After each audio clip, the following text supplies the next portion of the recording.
আসসালামু আলাইকুম আম্মা। ওয়ালাইকুম সালাম। কেমন আছো? ভালো আছি। সব খবর ভালো? সবসময় ভালো। গুড। আজকে আম্মা একজন আমার কাছে আসছিল, তার বোন সৌদি আরবে থাকে।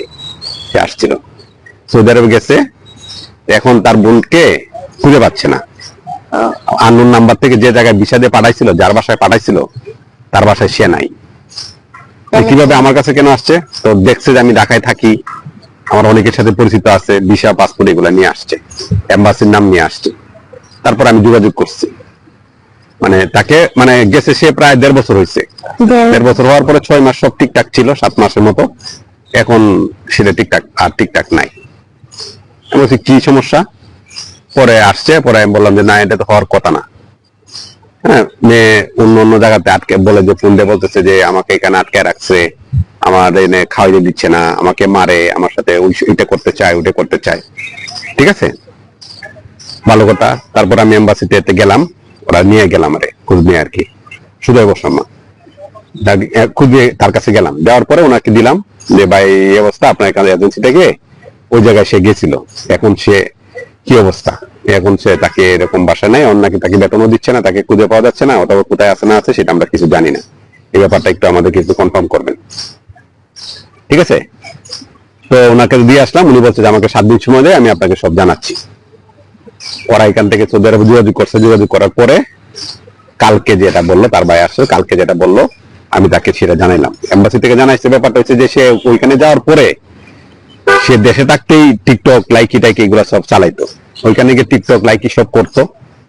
করে যাওয়ার পর যে বাসায় ছিল 6 মাস ছিল, চাওয়ার পরে ওই জায়গায় টিকটক করতে গিয়ে সৌদি আরবে বাংলাদেশে আরেকটা ছেলের সাথে তার প্রেম হয়।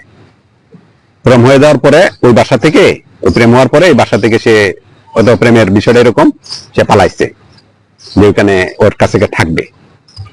ঠিক আছে, পালাই যাওয়ার পরে কি হয়েছে, এখন ওই যে সে ছেলের কাছে গেছে, যাওয়ার পরে সে মানে টাকছে কাইছে করছে, সবকিছু করছে। একটা ছেলের কাছে গেলে তো যেটা হয়, সে টাকছে কাইছে করছে। এখন ওই ছেলে তো লাগবে না, ওই দেশে তার বিয়ে করার নিয়ম নাই। হ্যাঁ, মানে আমাদের দেশ থেকে যদি স্বামী স্ত্রী না, ওই দেশে টাকা একসাথে টাকার নিয়ম নাই।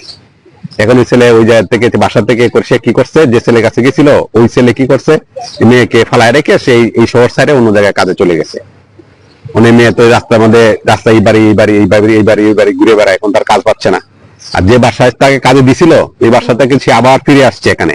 এই বাসা থেকে যদি পলায় সে চলে গেছে অন্য বেটার সাথে, হ্যাঁ, ওই বাসায় তাকে আর ঢুকতে দেয় নাই। তো এখন কি সে অবৈধ হয়ে গেছে, এই বাসায় তার পাসপোর্ট সব রয়েছে। তো ওই ছেলের সাথে হয়তো বলছে তুমি চলে আসো, তোমাকে বিয়ে করবো, পাসপোর্ট সব কোনো ব্যাপার না, আমি সব বিয়ে করবো। সে চলে গেছে লুবে। তো বিষয়টা হচ্ছে যে এখন বলছে যে এম্বাসি বলছে যে আমাদের কিচ্ছু করার নেই, কারণ যে জায়গায় আমরা পাঠাইছিলাম সে যদি ওই জায়গায় থাকতো, তাহলে যা যা করা ব্যবস্থা, আইনি ব্যবস্থা সব আমরা করতাম। কিন্তু আপনার বোন কি করছে, সে দেশে থেকে এখন ওই যে টিকটক করে এই জায়গাতে বাসা থেকে চুরি করে সে পালাইছে। তাই ওনার ওই মেয়ের নামে আবার থানায়, যে জায়গা থেকে থানা, সে সৌদি আরবের যে থানা আছে পুলিশ, ওই জায়গায় সে কমপ্লেনও করছে, এই মেয়ের নামে মামলাও আছে। বলছে যে আমরা কিছুই করতে পারবো না, আপনার বোন যেটা ইচ্ছা সেটা করো। তো আমি ওনার বোনের এটা বললাম, এবং ভিডিওটা যারা দেখবেন তাদেরকে আমার এই একটাই কথা বলা, যে যারা মেয়ে যারা সৌদি আরবে পাঠান, ওরা তো গার্জিয়ান, ভালো গার্জিয়ান না। একটা মেয়ে কি স্কুলে গেলে গার্জিয়ান সাথে যায়, কলেজে গেলে গার্জিয়ান সাথে যায়।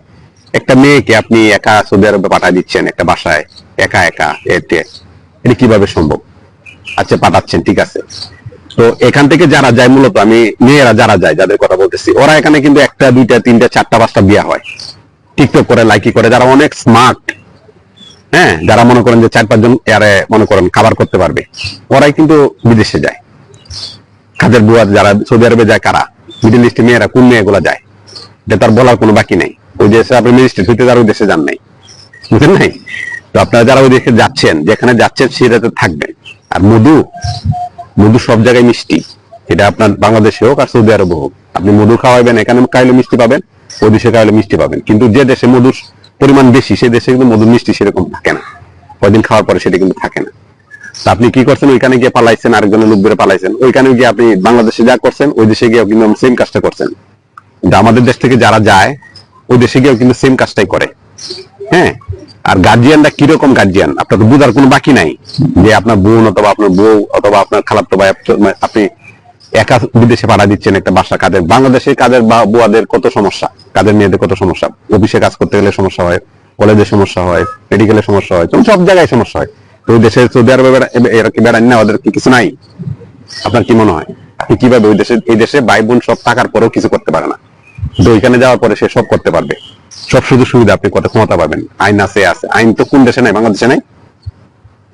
আপনি আইন কিন্তু কোন জায়গায় দেখাইতে পারবেন না যদি আপনি লিগেলিটি না থাকে। আমাদের দেশ থেকে যারা গিয়ে কাজটা করে, মানে যারা যায়, একটা মেয়েকে 3 থেকে 4 জায়গায় বিক্রি করা হয় ওই দালালের মাধ্যমে।